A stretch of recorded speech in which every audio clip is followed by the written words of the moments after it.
प्यारे बच्चों, DP Singh classes Prayagraj YouTube channel पर आप लोगों का स्वागत है। और बेटा इस वीडियो में जो गोल्डन प्लेटिनम टेस्ट सीरीज हुआ था, टेस्ट नंबर 6, उसमें फिजिक्स से जो 45 क्वेश्चंस थे वो सॉल्व कराया जा रहा है, जिसमें ऑलरेडी हम 25 क्वेश्चंस का सोल्यूशन अपलोड कर चुके हैं। आई होप उसको आप लोग देख लिए होंगे। जो क्वेश्चन आप लोगों को डाउट होगा उसको आप लोग एनालिसिस कर चुके होंगे। तो आज जो 20 क्वेश्चन बाकी हैं 45 क्वेश्चन में, उसमें 20 क्वेश्चन इस वीडियो में कंप्लीट आपको मिलेगा। इस 20 क्वेश्चन में आपके जो भी क्वेश्चंस गलत हुए हों बेटा उसके आप एनालिसिस कर लीजिए, उसको देख लीजिए और वीडियो को लाइक कर दीजिए, दोस्तों मित्रों को शेयर कर दीजिए कि सबको इसका बेनिफिट मिले। जो भी क्वेश्चन इसमें कराए जा रहे हैं golden and platinum test series 6 का सोल्यूशन फिजिक्स में, जिसमें कि ऑलरेडी वर्क पावर, एनर्जी और कोलिजन सेंटर मास के क्वेश्चंस हैं। तो आज हम सॉल्व करेंगे क्वेश्चन नंबर 26 से, ठीक है।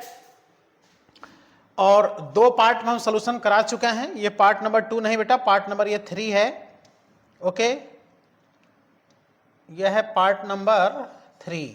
इसको सही कर दे रहे हैं क्योंकि दो पार्ट में सोल्यूशन ऑलरेडी अपलोड हो चुका है।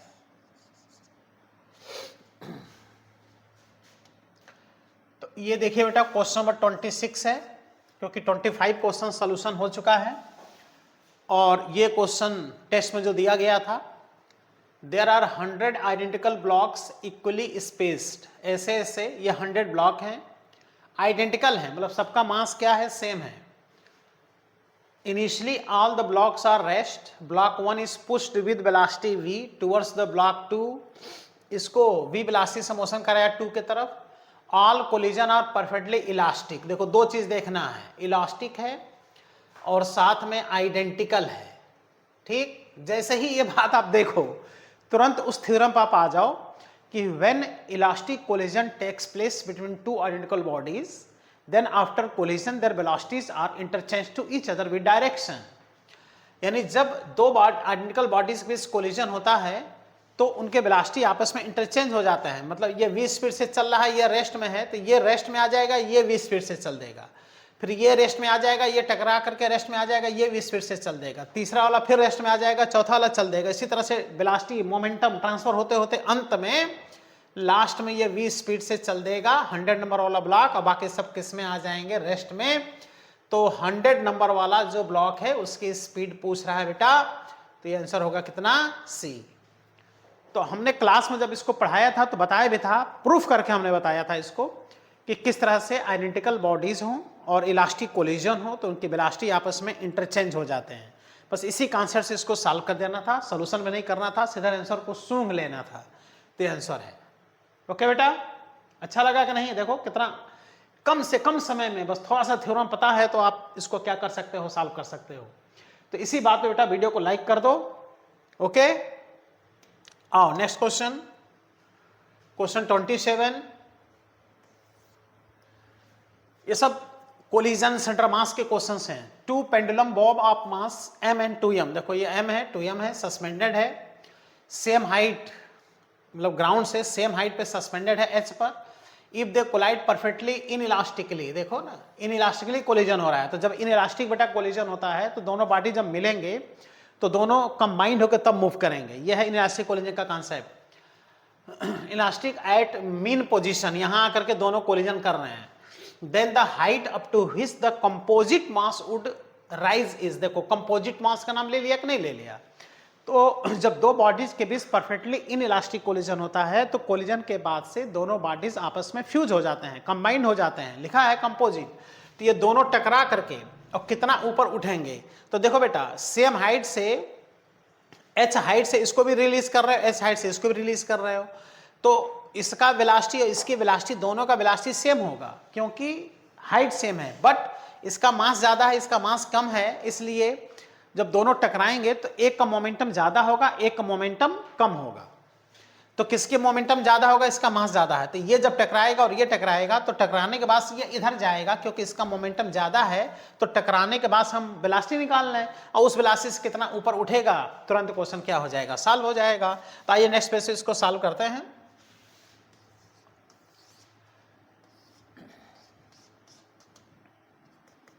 मीन पोजीशन है और दो बॉडीज हैं, इसका मास है बेटा 2m, इसका मास है m, ठीक। और यहां पे क्या है, ग्राउंड है,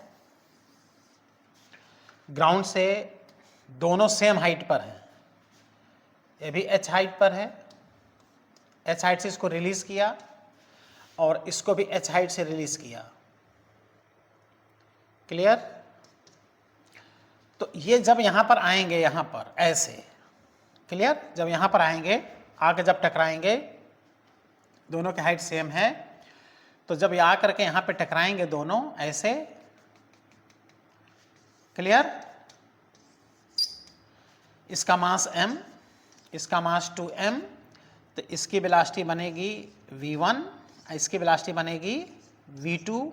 अब बहुत अच्छा कॉन्सेप्ट होता है बेटा कि h हाइट से अगर किसी बॉडी को गिरा रहे हो ना, तो उसकी वेलोसिटी होती है √2gh। अगर हाइट पता है तो समझ लो वेलोसिटी पता है, यानी जो v1 का वैल्यू होगा ये होगा √2gh, और जो v2 होगा ये भी होगा बेटा √2gh, क्लियर। अब क्या है कि जब ये दोनों ऐसे टकराए तो क्या करो, इनिशियल मोमेंटम बराबर कर दो final momentum, law of conservation of linear momentum बेटा लगा दो, law of conservation of linear momentum, okay. और ऐसे में इनिशियल मोमेंटम देखो, ये इधर से आ रहा है, ये इधर से आ रहा है ना, तो इसका मोमेंटम होगा m इंटू इसकी वेलोसिटी, और ये माइनस हो जाएगा, अपोजिट है, 2m इंटू इसकी वेलोसिटी इज इक्वल टू, दोनों कंपोजिट हो गए, दोनों मिल गए। और देखो इस डायरेक्शन को हम क्या लिखे, पॉजिटिव, इस डायरेक्शन को क्या लिखे, नेगेटिव। अब टकराने के बाद से ये इधर जाएगा, क्यों जाएगा बेटा, क्योंकि इसका मोमेंटम ज्यादा है। कैसे मोमेंटम ज्यादा है, मास ज्यादा है, इसलिए ये जाएंगे इधर, तो हो जाएगा देखो माइनस, और इनइलास्टिक कोलिजन है, E बराबर 0 है इनइलास्टिक कोलिजन में, कोएफिशिएंट ऑफ रिस्टिट्यूशन, तो दोनों कंपोजिट हो जाएंगे, और कंपोजिट होकर इनका मास हो जाएगा बेटा 3m, एंटी स्पीड हो जाएगा v, वो स्पीड हम लोग निकाल लेंगे। अब यहां से देखिए यह है बेटा m, और v1 का वैल्यू है यहां से देखो √2gh minus 2m into √2gh equal to minus 3m into velocity. यहां से मास कैंसिल हो जाएगा और इसमें से ये माइनस हो जाएगा, तो ये नेगेटिव वैल्यू में आ जाएगा, तो बच जाएगा बेटा √2gh माइनस में is equal to minus 3 into v, minus minus plus हो गया, तो आ गया √2gh is equal to 3v, तो कंपोजिट मास का वेलोसिटी आ गया √2gh अपान 3, ये आ गया velocity of composite body, composite body की वेलोसिटी आफ्टर कोलिजन, ओके। और जब इतनी वेलोसिटी आ गई तो ये टकराने के बाद से ये दोनों अब मिल करके इधर चलेंगे v वेलोसिटी से। अब कितना ऊपर उठेंगे वही वैल्यू अब फिर निकालना है, तो जब वेलोसिटी पता आ गया तो भाई हाइट निकल ही आएगी, है ना। जब ये वेलोसिटी आ गया तो इसी को तुम कन्वर्ट कर दो हाइट में, देखो v is equal to √2g। अब मान लो कितना हाइट ऊपर गया h, v का वैल्यू ये रख दो √2gh upon 3 equal to √2gh, square कर दो तो बेटा 2gh upon 9 equal to 2gh, 2g से 2g कैंसिल हो गया, और कंपोजिट सिस्टम कितना ऊपर गया, h अपान 9, यह है देखो। तो इसको खुद से एनालिसिस करो क्योंकि हिंट मिल गया है, अब खुद से सोचो बेटा, और जब सॉल्यूशन जब नहीं आएगा तब जब इसको फिर से देखोगे तो और क्लियर होगा। तो ये आंसर है देखो, बी ऑप्शन, h/9। टकराने के बाद इसका मोमेंटम ज्यादा होगा तो ये ऐसे ऊपर उठ जाएगा, इतना height. Next question 28 number question. A ball of mass 1 kg moving with velocity 4 meter per second collide with stationary ball. The collision is oblique. After the collision, the first ball moves at right angle 90 degree पे चला जाता है its initial direction with a velocity of 3 meter per second. The momentum of the second ball after collision. तो देखो पहले ball का मास दे दिया है, उसकी स्पीड दे दिया है, एक दूसरे बॉडी से जो स्टेशनरी है उससे कोलिजन कर रहा है, लेकिन दूसरे बॉडी का मास नहीं दिया है। ओके, तो इस तरह से दिखाते हैं। ये बॉडी है 1 kg का और बेटा ये 4 मीटर पर सेकंड से मोशन कर रहा है, एक दूसरे बॉडी से कोलिजन करता है जिसका मास m मान लेते हैं, मास दिया नहीं है। ये रेस्ट में है, यह है फर्स्ट बॉडी, यह है second body. Now after collision, जब इनका कोलिजन हो रहा है तो फर्स्ट बॉडी कहाँ जा रहा है, स्पष्ट दिया है देखो क्वेश्चन में। फर्स्ट बॉडी राइट एंगल चला जा रहा है 90 डिग्री पर इनिशियल डायरेक्शन से 3 मीटर पर सेकेंड से, तो सेकेंड बॉडी का मोमेंटम बताना है। तो ये वाला जो फर्स्ट बॉडी है ये इधर चला जा रहा है 90 डिग्री पर 3 मीटर पर सेकेंड से, और इसका मास है कितना बेटा 1 kg। तो सेकेंड बॉडी का जिसका मास m हमने माना है, इसका मोमेंटम हम लोगों को क्या करना है, फाइंड करना है। तो क्या करोगे, law of conservation of linear momentum apply कर दो। और क्या कहता है law of conservation linear momentum, initial momentum in form of vector equal to final momentum in form of vector. Vector form use करो क्योंकि कोलिजन के बाद से अपना डायरेक्शन चेंज कर रहा है, मोमेंटम डायरेक्शन के साथ आपको क्या करना है, कंजर्व कराना है। तो इसका मोमेंटम हो गया मास इनटू वेलोसिटी और डायरेक्शन होगा बेटा i cap plus 0 is equal to mass into velocity, तो वेलोसिटी इनटू मास, ये गया परपेंडिकुलर तो हो गया j कैप, और प्लस इसका मोमेंटम क्या हो गया बेटा p। मोमेंटम p लिख दो, मास इनटू वेलोसिटी। तो यही तो मोमेंटम फाइंड करना है कोलिजन के बाद। तो यह आ गया बेटा 4i cap minus 3j cap. इसका मैग्नीट्यूड फाइंड कर लो, कोलिजन के बाद मैग्नीट्यूड, तो मैग्नीट्यूड हो जाएगा root over 4 square plus 3 square equal to root over 25 is equal to 5 kilogram metre पर सेकेंड। इसका मोमेंटम आ गया सेकेंड बॉडी का आफ्टर कोलिजन 5। ये देखो ये ऑप्शन सही है। क्लियर हुआ कि नहीं? जब इधर उधर मोशन हो कोलिजन के बाद चाहे कोलिजन के पहले, डायरेक्शन चेंज हो रहा हो, तो वेक्टर फॉर्म में ही सॉल्व कीजिए, वेक्टर फॉर्म में नहीं। वेक्टर फॉर्म में सॉल्व करोगे बेटा तो आंसर नहीं आएगा, because momentum is vector quantity. तो मैग्नीट्यूड और डायरेक्शन दोनों मिला करके उसको मोमेंटम को कंजर्व कराना पड़ता है। ओके,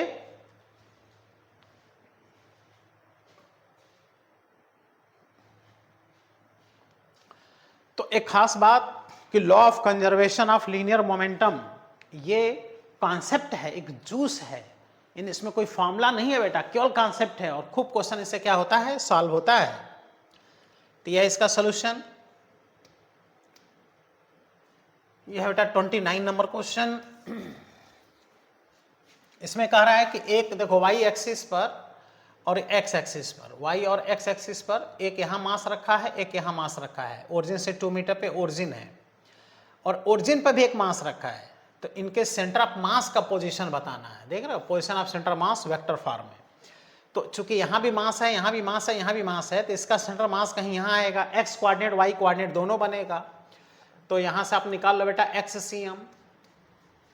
एक्ससीएम में 3 पार्टिकल हैं, तो m1 x1 plus m2 x2 plus m3 x3 अपान m1 plus m2 plus m3। अब इसको अगर फर्स्ट बॉडी माने तो ये ओरिजिन पर है, तो ये हो जाएगा 0। इसको सेकेंड बॉडी माने तो ये हो जाएगा बेटा मास m, और इसका यहाँ से यहाँ तक के x कोऑर्डिनेट है बेटा 2 और इसका x कोऑर्डिनेट 0 है क्योंकि y एक्सिस पर है, तो x का वैल्यू 0 है अपान ये हो जाएगा m प्लस m, तो आ गया कितना 2/3, x कोऑर्डिनेट 2/3 आ गया। इसी तरह से इसका y कोऑर्डिनेट निकाल लो बेटा, y से m1y1 plus m2y2 plus m3y3 अपान m1 plus m2 plus m3। First body origin पर है तो 0 हो गया। सेकेंड बॉडी बेटा x एक्सिस पर है तो x एक्सिस पर y का वैल्यू 0 होता है तो ये भी 0 हो गया। तीसरा बॉडी m और तीसरा बॉडी y एक्सिस पर है तो इसका डिस्टेंस यहाँ से 2 हो गया, तो यहाँ लिख दो 2 अपान तीनों मास का सम 3m, तो ये भी आ गया देखो 2/3। तो इस तरह से सेंटर ऑफ मास का जो पोजीशन आया, पोजीशन वेक्टर x और y दोनों का वैल्यू सेम आया, तो आ गया बेटा 2/3 i cap plus 2/3 j cap. 2/3 बेटा आप कॉमन ले लीजिए तो आ गया i प्लस j। ओके, देखो अपान 3 क्यों आ रहा है, क्योंकि 3 मास हैं, 3 मास एक ओरिजिन पर रखा है तो उसका भी तो सेंटर मास काम करेगा। तो इस तरह से आ गया देखो 2/3 ब्रैकेट में i cap plus j cap, ये आंसर होगा।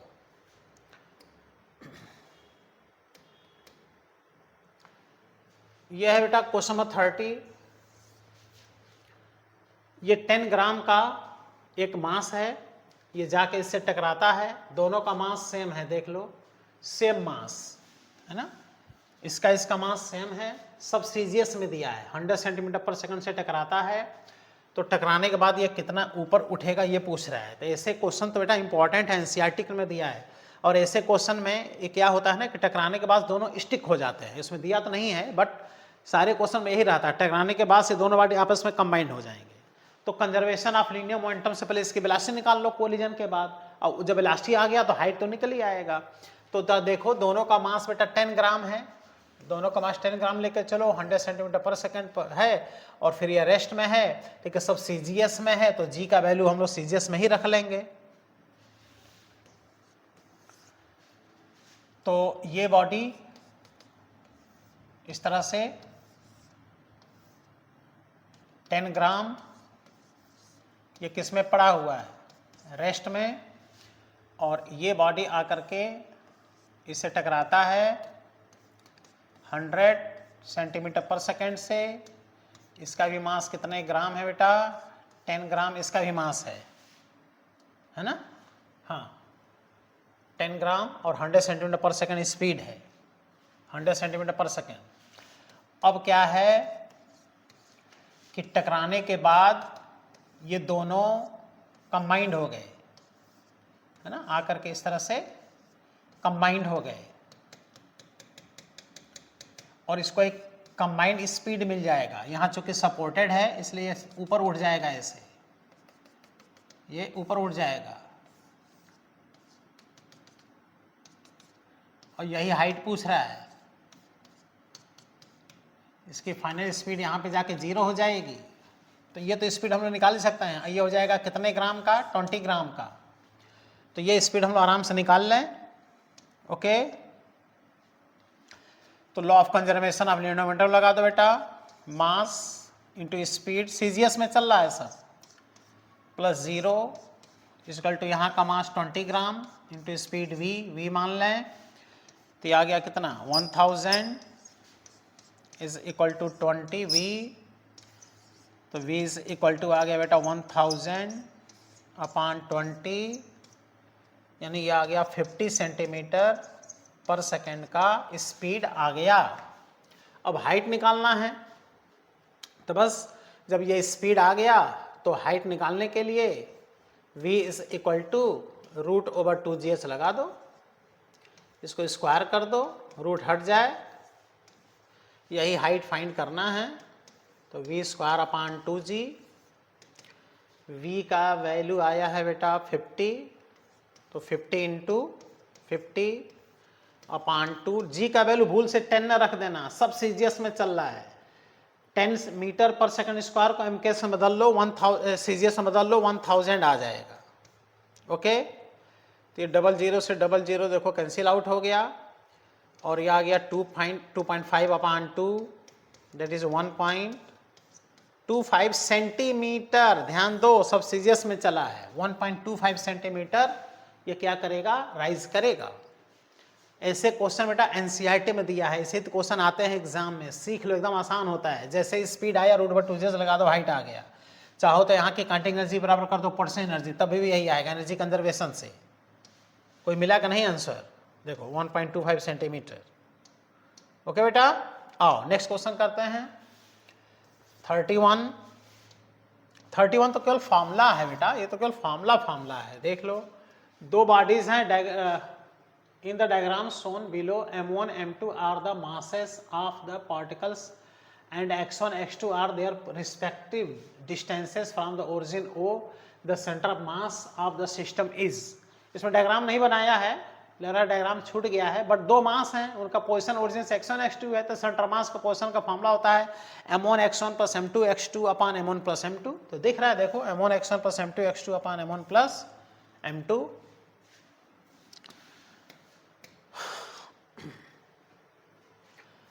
32 number question.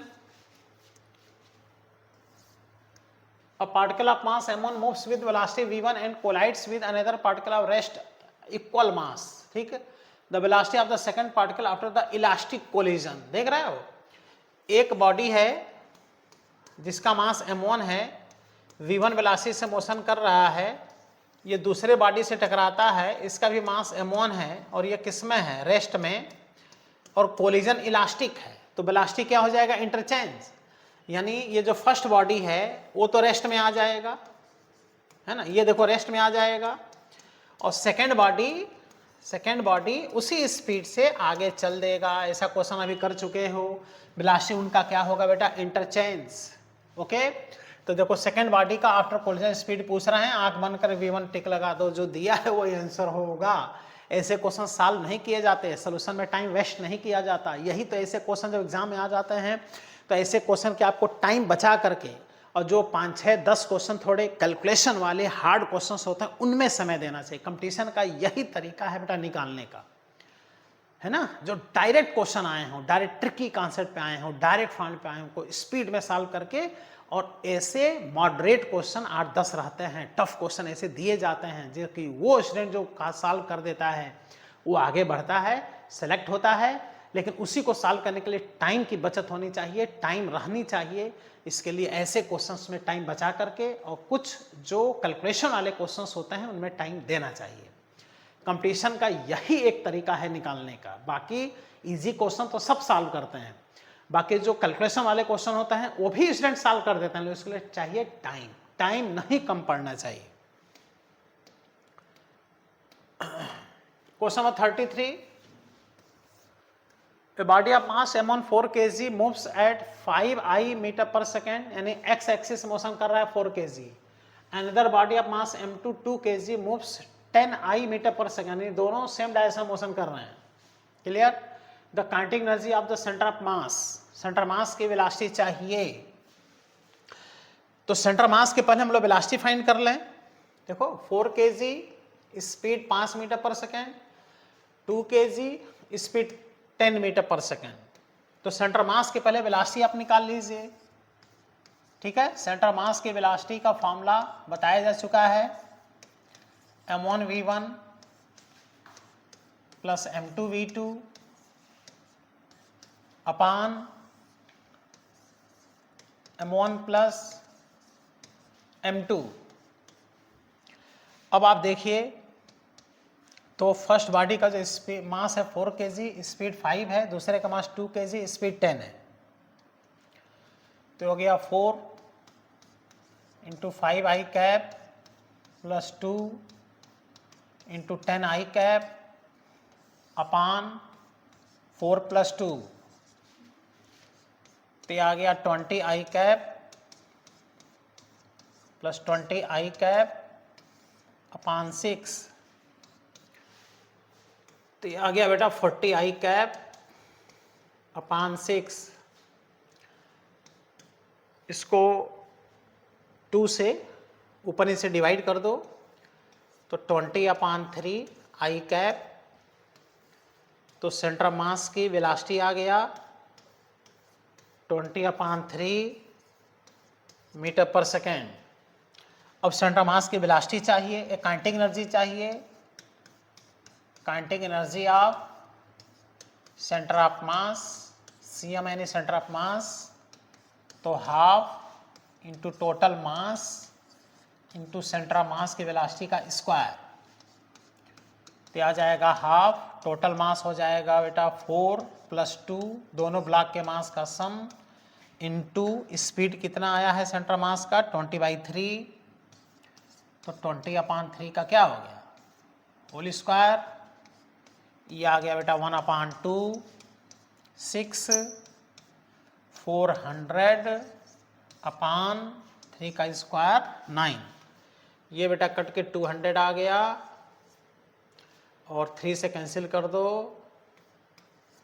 तो इसकल टू आ गया 400 अपान 3 जूल, 400 अपान 3 जूल। सेंटर मास का काइनेटिक एनर्जी निकालने का मेथड सीख लो बेटा, देख लो। तो 400 अपान 3 ये आंसर है, देखो जूल। पहले सेंटर मास की वेलोसिटी निकाल लो, m1v1 + m2v2 अपान m1 + m2, और जब काइनेटिक एनर्जी निकालो तो पूरा मास यहाँ लेके चलो, हाफ mv², सेंटर मास की वेलोसिटी का स्क्वायर। ओके बेटा, ये भी क्वेश्चन देखिए 34 है। 3 identical spheres each of mass 1 kg, ये सब 1 kg के हैं तीनों, इस तरह से रखे गए हैं एक्स एक्सिस पर। ये डिस्टेंस PQ है, QR है, तो distance of centre mass of the system from P, origin से सेंटर मास का डिस्टेंस बताना है, तो एक्स एक्सिस पर इनका डिस्टेंस होगा, है ना, एक्स एक्सिस पर, तो XCM m1x1 + m2x2 + m3x3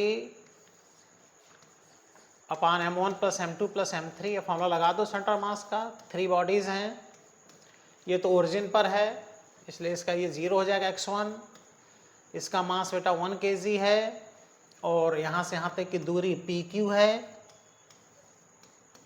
plus इसका भी मास 1 kg है, सब 1 kg के हैं, और इसका यहाँ से यहाँ डिस्टेंस PR है, अपान तीनों मास का सम 1 1 1 मिलके 3 हो जाएगा, तो ये देखो आ गया PQ + PR upon 3, PQ + PR upon 3।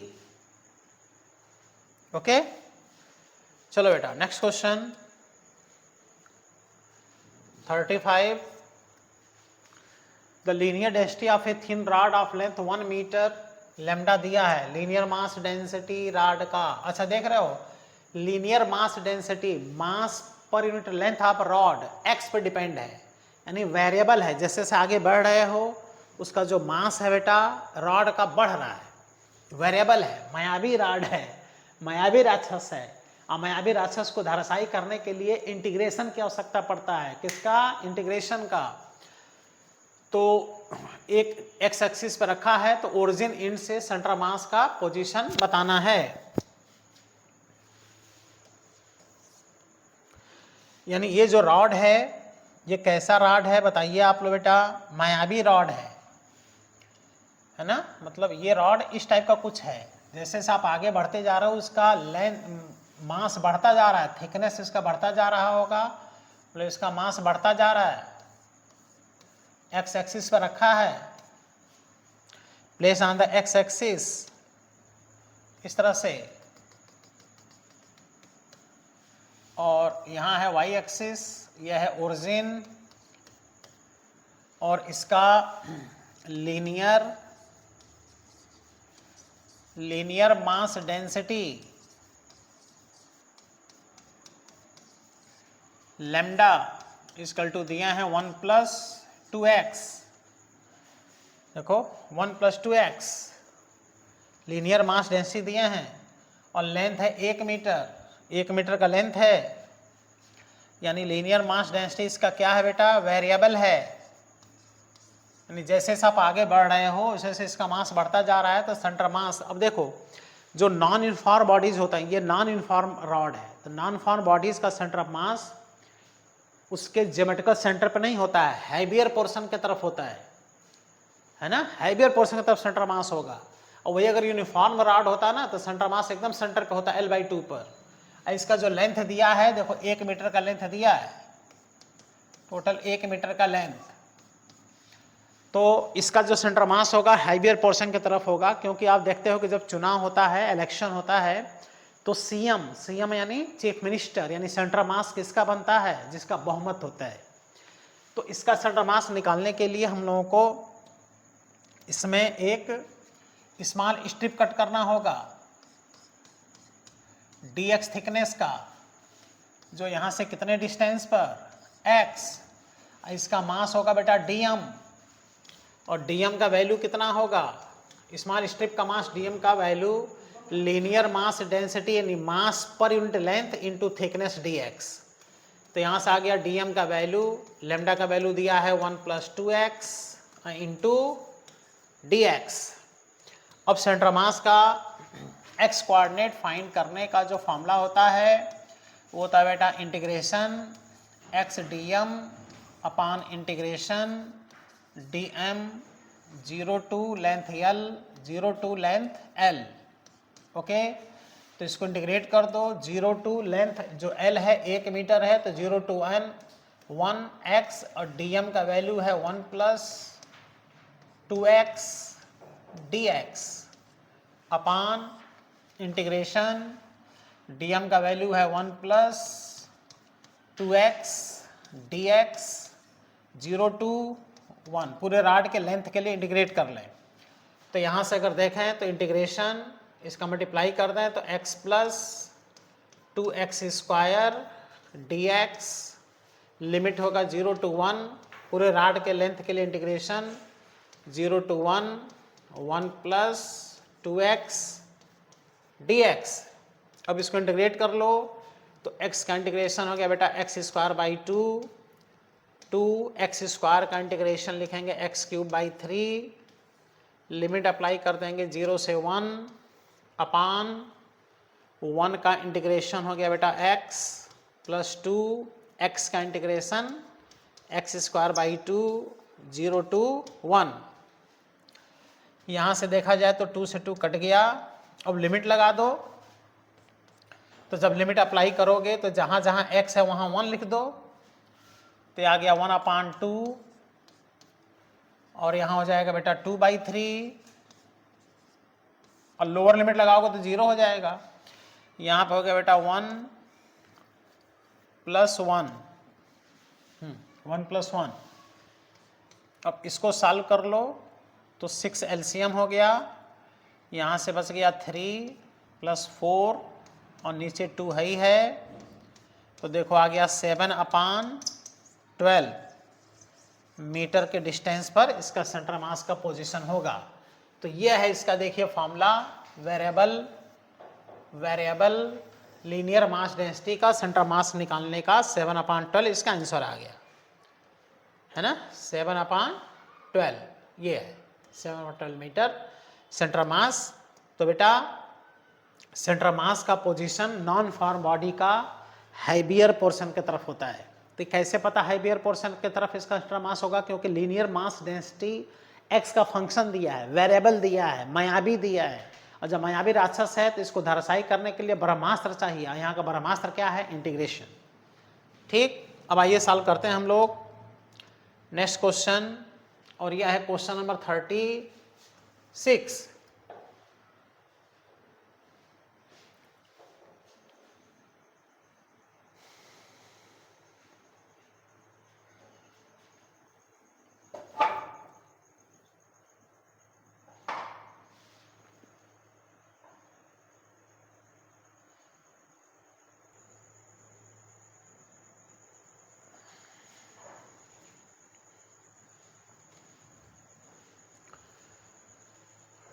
तो प्यारे बच्चों क्वेश्चन नंबर 36 देखते हैं। ये फ्रिक्शन का क्वेश्चन है। A block of mass 2 kg is placed on the floor. The quotient of static friction is 0.4. If the force is applied is 2.8 Newton. Applied on the block parallel to the floor, the force of the friction बताना है, g का value 10 है। ठीक बेटा, 2 kg मास है, surface है rough, mu का value given है, और यह है ब्लॉक।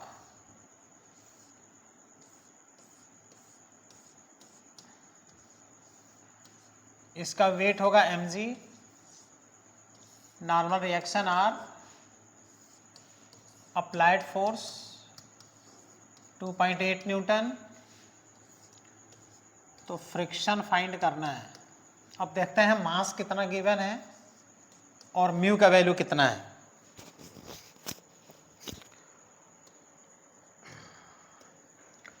मास है 2 kg, म्यू का वैल्यू है बेटा 0.4,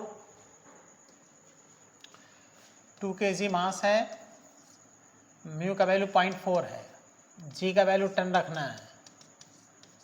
तो इसमें खास बात ये देखना है कि ऐसे क्वेश्चन में ये देखा जाता है कि बॉडी पे लगने वाला मैक्सिमम मतलब लिमिटिंग फ्रिक्शन कितना है, बॉडी में लगने वाला मैक्सिमम फ्रिक्शन, बॉडी में लगने वाला मैक्सिमम फ्रिक्शन, लिमिटिंग फ्रिक्शन। और लिमिटिंग फ्रिक्शन का फॉर्मूला होता है mu s into R, R का वैल्यू एम जी,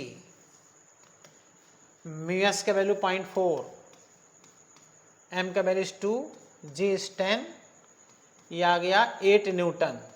तो देखो लिमिटिंग फ्रिक्शन होता क्या है, मैक्सिमम फ्रिक्शन इतना लगता नहीं है, इतना लग सकता है, यानी मैक्सिमम 8 न्यूटन का फ्रिक्शन इस पे लग सकता है, इसको रोक सकता है। और अप्लाइड कितना है 2.8, इसका मतलब बॉडी यहाँ पर इतने फोर्स से चलेगा ही नहीं, यानी किस में पड़ा हुआ है बॉडी, रेस्ट में। और जब बॉडी रेस्ट में रहेगा तो बॉडी पे लगेगा बेटा स्टैटिक फ्रिक्शन, और स्टैटिक फ्रिक्शन अप्लाइड फोर्स के बराबर होता है, और अप्लाइड फोर्स है कितना 2.8 न्यूटन। ये खास बात है फ्रिक्शन का। इसीलिए बेटा जो लोग जो स्टूडेंट स्टैटिक फ्रिक्शन के बारे में नहीं जानते, लिमिटिंग फ्रिक्शन के बारे में नहीं जानते, फ्रिक्शन के क्वेश्चन वो गलत कर देते हैं। अब कुछ स्टूडेंट क्या करेगा ना, 8 न्यूटन पे पट से टिक लगा देगा, जबकि आंसर होगा कितना 2.8। देखो 8 भी दिया है बट आंसर क्या है 2.8 है। आप लोग बेटा किस पे टिक लगाए थे, इस पे कमेंट बॉक्स में इसको कमेंट करके मैसेज कीजिए किस पे टिक लगाए थे।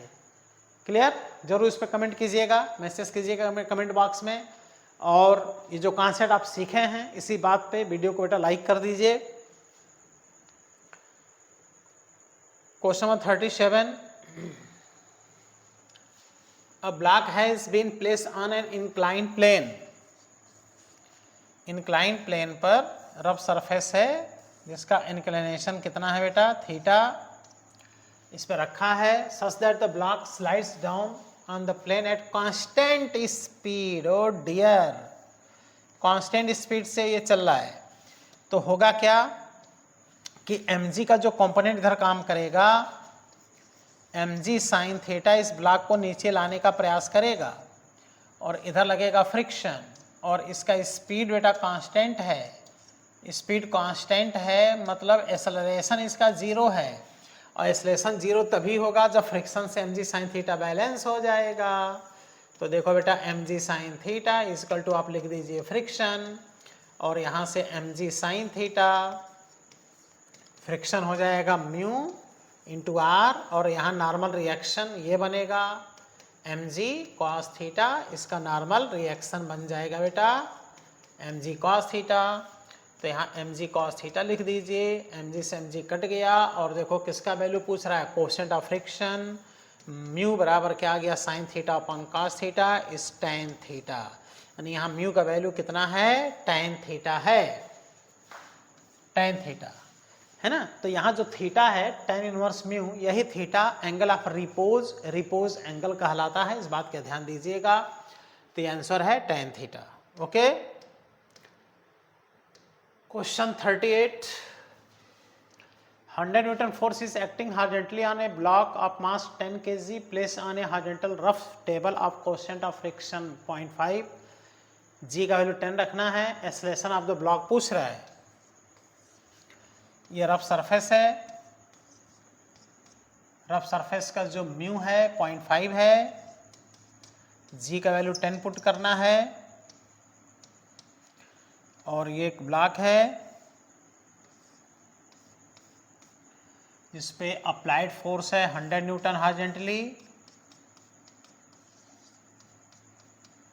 ओके, ये बनेगा इसका वेट mg, ये बन जाएगा बेटा नॉर्मल रिएक्शन, इधर लगेगा फ्रिक्शन, और कोएफिशिएंट ऑफ फ्रिक्शन दिया है 0.5, तो एक्सेलरेशन पूछ रहा है, तो एक्सेलरेशन होगा applied force minus frictional force equal to mass into acceleration. Applied force 100, friction force हो जाएगा mu into normal reaction equal to mass into acceleration. 100 mu का वैल्यू 0.5, आर का वैल्यू बेटा mg, m is 10, g is 10 is equal to mass का value 10 into a, तो आ गया 100 minus 50 equal to 10a, acceleration आ गया बेटा 50/10 equal to 5 metre per second square का एक्सेलरेशन आ गया। तो इक्वेशन ऑफ मोशन बस बना लेना था, driving force minus opposing force equal to mass into acceleration से। Okay, applied force minus friction force equal to mass into acceleration, friction force mu into R से आ गया, आर का वैल्यू mg लिख दो।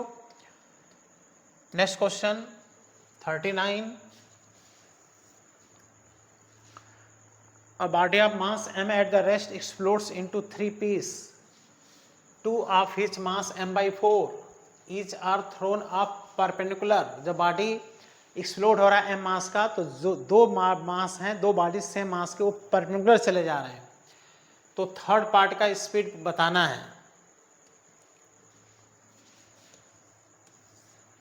तो ये जो बॉडी है ये ऑलरेडी m मास का है, 3 पार्ट में एक्सप्लोड होता है, तो एक पार्ट इधर चला जा रहा है, एक पार्ट इधर चला जा रहा है, इसका मास m/4 दिया है, इसका भी मास m/4 दिया है, और ये दोनों सेम स्पीड से परपेंडिकुलर जा रहे हैं, और स्पीड कितना है इनका 4 मीटर पर सेकंड, अच्छा 3 metre per second, 4 metre per second, दोनों का अलग अलग स्पीड है। ये जा रहा है 3 मीटर पर सेकंड से, और ये जा रहा है 4 मीटर पर सेकंड से। तो तीसरे पार्ट का स्पीड बताना है। तो खास बात देखो, ये इधर गया इधर गया, ये शुरू में किस में था, रेस्ट में, और जब ये और दोनों परपेंडिकुलर गए तो ये दोनों मिल के एक रिजल्टेंट मोमेंटम देखो इधर बनाएंगे, है ना, एक नेट मोमेंटम एक्सप्लोजन के बाद बनाएंगे। तो तीसरा पार्ट इसको कैंसिल करने के लिए अपोजिट डायरेक्शन में जाएगा, जिससे कि इसके मोमेंटम को ये कैंसिल कर दे, और इसी का स्पीड क्या करना है, फाइंड करना है। तो क्यों अपोजिट जाएगा, क्योंकि शुरू में किस में था, रेस्ट में, शुरू में मोमेंटम 0 था, तो बाद में भी मोमेंटम क्या होना चाहिए बेटा, 0 होना चाहिए, इसलिए तीसरा पार्ट इनके रिजल्टेंट के अपोजिट जाएगा। अच्छा, तीसरे पार्ट का मास कितना होगा, m में से m/4 प्लस m/4 माइनस कर दो, तो बेटा m/2 बच गया, है ना। तो देखो इसका momentum m/2 into velocity, mass into velocity is equal to इनका मोमेंटम 90 डिग्री पर है, तो √m/4 इंटू 4 का whole square plus m/4 into 3 का होल स्क्वायर। ओके, तो देखो आ गया mv/2, और यहाँ से 4 से 4 कट जाएगा, और √m² प्लस 9m² स्क्वायर हो गया ना बेटा। चलो नेक्स्ट पेज पर, तो ये आ गया mv/2 is equal to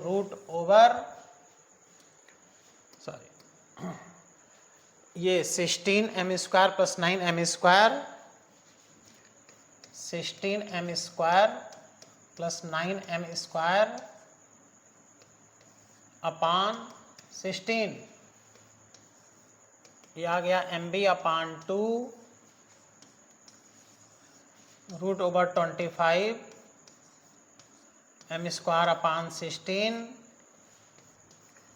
mb/2, ये आ गया बेटा 5 m/4, ये 2 आ गया, मास से मास कैंसिल हो गया, तो v = आ गया 5/2 = 2.5 मीटर पर सेकेंड।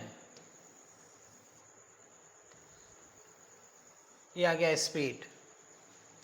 तो आइए देखते हैं कौन सा आंसर सही है।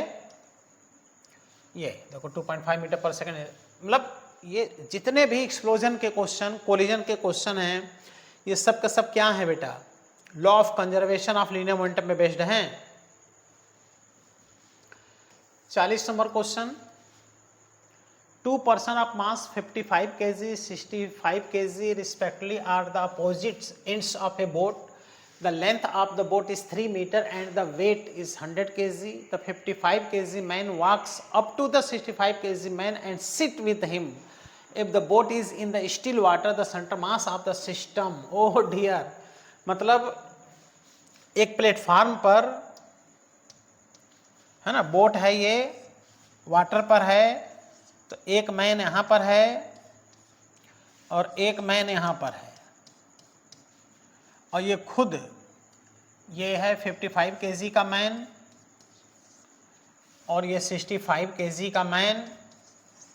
ये जो बोट है ऑलरेडी 100 केजी का है, तो इस पूरे का कहीं मान लो यहाँ पे सेंटर ऑफ मास है, पूरे का सेंटर मास यहाँ पर है। अब कह रहा है कि अगर 55 केजी वाला आकर के 65 केजी के साथ अटैच हो जाता है, दोनों आग एक जगह आ जाते हैं, तो ये शिफ्टिंग इसका, तो शिफ्टिंग के क्वेश्चन तो खूब कराए हैं बेटा क्लास में, लेकिन यहाँ पर शिफ्टिंग नहीं पूछ रहा है, सेंटर मास की शिफ्टिंग पूछ रहा है। तो पूरा का पूरा सिस्टम की शिफ्टिंग क्यों होती है, जिससे कि सेंटर मास अपने पोजीशन से न हटे। तो ग्राउंड के रिस्पेक्ट में सेंटर मास ना हिले, अपने पोजीशन से ना हटे, इसके लिए पूरा सिस्टम शिफ्ट कर जाता है। अब क्यों सेंटर मास अपने पोजीशन से नहीं हिलता है, क्योंकि एक्सटर्नल फोर्स नहीं है, यहाँ पर वाटर पर है, फ्रिक्शनलेस सरफेस। तो चूंकि पूरे सिस्टम का शिफ्टिंग पूछा होता तब तो आप सॉल्व करते, लेकिन ये सेंटर मास की शिफ्टिंग पूछ रहा है। सेंटर मास अपने स्थान से हिलेगा ही नहीं, एक सूत्र नहीं हिलेगा। आंसर क्या आएगा, 0। तो बताइए बेटा इस क्वेश्चन में आपने क्या किया था, किस तरह से क्वेश्चन आप सॉल्व किए थे, किस पे टिक लगाए थे, क्वेश्चन समझ पाए थे कि नहीं समझ पाए थे। इसको कमेंट बॉक्स में मैसेज कीजिए, बताइए कि इस पे आपने क्या टिक लगाया था, क्या इसमें आपको समझ नहीं आया था। ओके बेटा, इसको सॉल्व कर पाए थे कि नहीं कर पाए थे, कमेंट बॉक्स में इसको जरूर आप इसको मैसेज कीजिए। 41, when a body of mass m1 moving with uniform velocity 40 metre पर सेकेंड, देख रहे हो m1 मास का जो बॉडी है ये 40 मीटर पर सेकेंड से मोशन कर रहा है। उसके बाद collides with another body of mass m2 at rest, दूसरा बॉडी m2 है जो किस में है, रेस्ट में। अब कोलिजन के बाद क्या है, then two together begin to move with uniform velocity. अच्छा, दोनों कंबाइन हो जा रहे हैं, 30 मीटर पर सेकंड से मोशन कर रहे हैं, तो m1 m2 का रेशियो पूछ रहा है। कोलिजन के बाद से दोनों कंबाइंड हो गए m1 m2 और 30 मीटर पर सेकंड से चलने लगे। तो बेटा कमेंट बॉक्स में मैसेज कीजिए और बताइए कि यहाँ पर दोनों कंबाइंड हो गए हैं, फ्यूज हो गए हैं, तो ये किस प्रकार का कोलिजन है। इस क्वेश्चन 41 में कमेंट बॉक्स में मैसेज जरूर करना बेटा, किस प्रकार का कोलिजन है, मैसेज जरूर करना। तो लगा दो law of conservation of linear momentum, mass into velocity plus mass into velocity rest में है, equal to mass m1 plus m2 into velocity आ गया कितना 30, 0 से 0 बेटा कैंसिल हो गया, ये आ गया 4m1 is equal to 3m1 plus 3m2, ये इधर आ गया, तो 4m1 minus 3m1 is m1 is equal to 3m2, तो यहाँ से बेटा m1 और m2 का जो रेशियो आ गया 3:1 का रेशियो आ गया। Law of conservation of linear momentum apply करना पड़ा। ये आंसर है। 42 number question, A large number of particles are placed around the origin, each at the distance r from the origin। देखो ये क्वेश्चन कई स्टूडेंट नहीं समझ पाए होंगे। एक्स एक्सिस वाई एक्सिस इस तरह से सेंटर से ओरिजिन से एक समान दूरी पर आर रेडियस के सर्कल पे मास रखे गए हैं। ये देखो आर है ना, आर रेडियस के सेंटर पे सर्कमफ्रेंस पे, तो इसका सेंटर मास कहाँ होगा ओरिजिन से। तो एक खास बात बेटा इसमें यह नहीं क्लियर किया है कि बॉडीज रखे कैसे गए हैं। तो मान लो ये जो पार्टिकल्स बॉडीज रखे गए हैं, एक समान मास के बॉडीज अगर इस तरह से डिस्ट्रीब्यूट होकर रखे हैं, एक बराबर दूरी पर अगर इसे रखे हैं, है ना, एक समान डिस्ट्रीब्यूशन होकर के, तब तो इसका सेंटर मास यहाँ आएगा एकदम ओरिजिन पर। लेकिन अगर ये बॉडीज इस तरह से रखे गए हैं, इस क्वेश्चन को कई स्टूडेंट सॉल्व नहीं कर पाए होंगे। अगर मान लो ये बॉडीज, भाई ये तो कह नहीं रहा है कि एक समान उसे डिस्ट्रीब्यूट होकर रखे हैं, सब कहने, मान लो ये सब बॉडीज बस ऐसे रखे गए हैं इस साइड में, तो इसका सेंटर मास कहीं यहाँ होगा। देखो आर से कम डिस्टेंस पर, लेस देन आर पर होगा। और हो सकता है कि सारे बॉडीज सेंटर से एक समान दूरी पे इकट्ठे एक ही जगह लाकर रख दिए गए हों, तब तो सेंटर मास एकदम यहीं पर होगा जो आर डिस्टेंस पर होगा। तो पॉसिबिलिटी क्या है भाई, कह रहा है ना कि large number of particles are placed around the origin each at the distance R from the origin. Origin से आर डिस्टेंस के चारों तरफ रखे गए हैं, लेकिन ये तो नहीं कह रहा है कि यूनिफॉर्मली रखे गए हैं। तो मान लो तुम ऐसे रखे तो सेंटर मास यहाँ आ गया, इधर थोड़ा ज्यादा रख दिए तो सेंटर मास यहाँ आ गया, सब लाके यहीं रख दिए तो सेंटर मास यहाँ पर आ गया। इसका मतलब सेंटर मास आर से तो ज्यादा कभी नहीं होगा, लेकिन इक्वल टू आर हो सकता है और लेस देन आर हो सकता है। देखो less than R, R equal to R, ये आंसर है। अब बेटा आप जरा कमेंट बॉक्स में कमेंट करके बताइएगा बेटा कि इसमें आपने क्या आंसर लगाया था, सॉल्व कर पाए थे कि नहीं कर पाए थे, सीख पाए थे कि नहीं सीख पाए थे, इस क्वेश्चन को सॉल्व कर पाए थे कि नहीं। लेकिन आज आप सीख रहे हो बेटा सोल्यूशन में, तो यही चीज आपको सीखना है। वो लगता है कि हम नहीं सीख रहे हैं, लेकिन आप टेस्ट दीजिए, रेगुलर सोल्यूशन देखिए, बैठ के क्वेश्चन सॉल्व कीजिए, रेगुलर क्लास कीजिए, तो आप सीखते चले जाते हो और अंत में इतना सीख जाते हो कि अपना उद्देश्य पूरा कर लेते हो, सिलेक्ट हो जाते हो।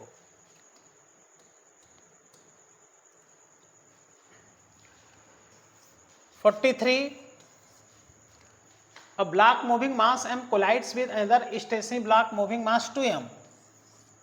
देखो m मास का बॉडी मोशन कर रहा है, एक दूसरे 2m मास के बॉडी से कोलिजन कर रहा है जो रेस्ट में है, लिख रहा है रेस्ट में, स्टेशनरी। द लाइटर ब्लॉक, ये लाइटर ब्लॉक है, हल्का है, come to rest after the collision, जिसका मास m है, वो किस में आ जा रहा है, रेस्ट में। तो यह है फर्स्ट बॉडी, यह है सेकंड बॉडी, यह है फर्स्ट बॉडी, यह है second body. If the velocity of the first block is v, अच्छा ये v वेलोसिटी जाके टकराया था इससे, तो value of coefficient of restitution. अब इसका स्पीड बेटा फाइंड करना पड़ेगा v डैश, तभी आप कोएफिशिएंट ऑफ रिस्टिट्यूशन निकाल पाओगे न्यूटन एक्सपेरिमेंटल फार्मूले से। तो लगा दो law of conservation of linear momentum mb plus 0 equal to 0, और इसका मास है 2m, ये हो गया 2m v डैश, मास से मास बेटा कैंसिल हो गया, v डैश बराबर कितना आ गया, v/2। अब आप अप्लाई कर दिए Newton experimental formula. Newton experimental formula कहता है v1 minus v2 equal to minus e bracket में u1 माइनस u2। तो v1 यह है, देखो कोलिजन के बाद 0, और v डैश का वैल्यू आया है v/2 इक्वल टू माइनस ई का वैल्यू फाइंड करना है, u1 is v, u2 is 0। तो यहाँ से देखो आ गया बेटा is equal to 1/2 coefficient of restitution, जो प्रत्यानयन गुणांक इसका है वो कितना है 0.5। ओके, ये सब लोग सही किए होंगे। लेकिन वही सॉल्व करेगा जिसको law of conservation of linear momentum का आइडिया होगा, न्यूटन एक्सपेरिमेंटल फार्मूले का आइडिया होगा, वही इसको सॉल्व कर पाएगा।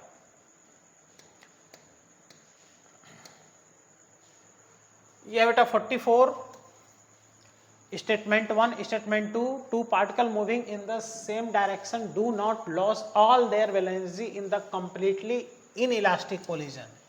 देखो कंप्लीटली इनइलास्टिक कोलिजन में क्या है कि भाई दो बॉडी जैसे मोशन करते हैं तो कोलिजन के बाद से कंबाइंड होकर चलते हैं, तो आखिर कंबाइंड होकर चल रहे हैं ना, एनर्जी है ना, कंप्लीटली एनर्जी तो लॉस हो नहीं रहा है।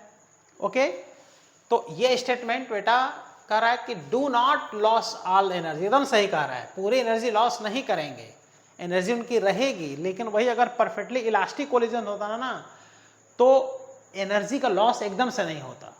तो perfectly elastic collision is based on the conservation of kinetic energy and conservation of linear momentum.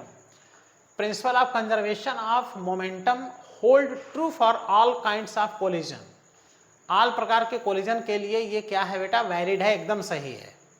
ठीक है, हर प्रकार के कोलिजन के लिए आप law of conservation of linear momentum लगा सकते हो, बस एक्सटर्नल फोर्स क्या होना चाहिए, 0 होना चाहिए और अपनी पूरी एनर्जी लॉस नहीं करेगा, डू नॉट लॉस। इसका मतलब स्टेटमेंट 1 सही है, स्टेटमेंट 2 सही है, स्टेटमेंट 2 स्टेटमेंट 1 का करेक्ट एक्सप्लेनेशन है। तो statement 1 is true, statement 2 is false, ये गलत हो गया। Statement 1 is true, statement 2 is true, statement 2 is not the correct explanation of statement 1। True, statement 2 is true, statement 2 is not. अच्छा, ये चीज देखो, यहाँ भी नॉट लिख दिया है और यहाँ भी नॉट लिख दिया है, यही मिस्टेक है। तो ये चीज़ हम वहाँ सही करा दिया गया था टेस्ट देते समय, हमने बोला था कि यहाँ से नॉट एक हटा लो, तो अगर यहाँ से नॉट हटाओगे तो ये ऑप्शन सही हो जाएगा, यहाँ से नॉट हटाओगे तो ये ऑप्शन सही हो जाएगा। तो statement 1 is true, statement 2 is true, statement 2 is correct explanation of the statement 1। Okay, तो ये सही है। अगर इसमें से नॉट हटा दे तो ये सही हो जाएगा।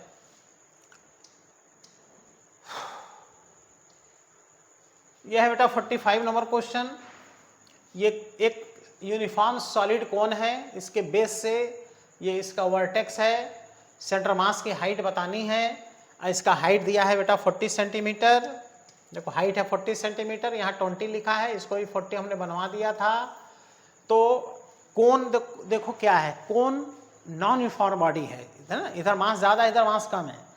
तो 5-6 ऐसे बॉडीज़ हैं जो नॉन यूनिफॉर्म बॉडीज़ होते हैं, उनका सेंटर मास का पोजीशन आप याद कर लीजिए। तो सॉलिड कोन का बेस से जो सेंटर मास का जो हाइट होता है जेड डायरेक्शन में, ऐसे हाइट सेंटर मास का, ये टोटल इसकी हाइट का 1/4 होता है, 1/4।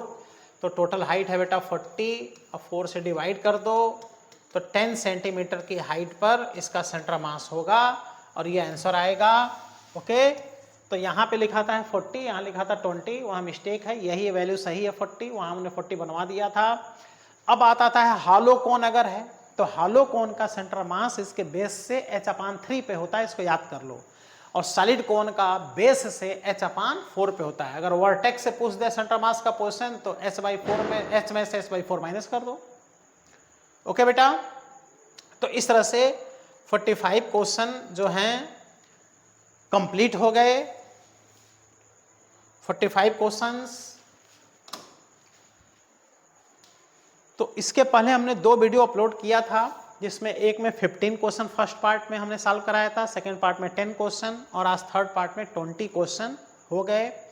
अब आप लोग सोच रहे होंगे कि इकट्ठा क्यों नहीं सॉल्व करके पूरा अपलोड कर देते हैं। तो बेटा ऑफलाइन क्लासेस रहती हैं, टाइम नहीं मिलता है ना, शाम को वीडियो बनती हैं, उसमें थोड़ा थकान लग जाता है, हरासमेंट होता है, तो अपना वर्क पूरा करते हैं हम लोग, है ना। अब देखिए ज्ञानेश सर अभी केमिस्ट्री का सोल्यूशन करा रहे थे क्लास में, उसमें उनका तबीयत गड़बड़ा गया, 3-4 दिन क्लास नहीं चल पाया, केमिस्ट्री का सोल्यूशन देखो रुक गया, तो कई समस्याएं झेलनी पड़ती हैं। इस समय आप खुद देखो कि कितने बच्चों को बुखार लगा है, तबीयत खराब है, तो उसी चपेट में टीचर भी आ जा रहा है। लेकिन आपकी रिस्पॉन्सिबिलिटी है कि जो वीडियो अपलोड हुआ है उसमें आप क्वेश्चन देखिए, पहले आप चेक कीजिए पेपर में कि कितने क्वेश्चन आपके गलत हुए हैं, उसकी एनालिसिस जरूर कीजिए, बहुत सीखने को मिलेगा। और जो जो कॉन्सेप्ट हमने इसमें अभी पूछा है उसको कमेंट बॉक्स में आप ज़रूर आंसर उसका दीजिए, इससे पता चलेगा कि आप लोग एक्टिव हैं, वीडियोस देख रहे हैं। और खूब मेहनत कीजिए, मन को प्रसन्न रखिए। अगला जो टेस्ट है उसका इन्फॉर्मेशन ऑलरेडी दिया जा चुका है, वो टेस्ट दीपावली के बाद है, उसका भी एक छोटा सा वीडियो बना के हम अपलोड कर देंगे। मन को पसंद रखिए, खूब मेहनत कीजिए, अपने उद्देश्य को पूरा कीजिए। ओके बेटा, बाय बाय, जय हिंद।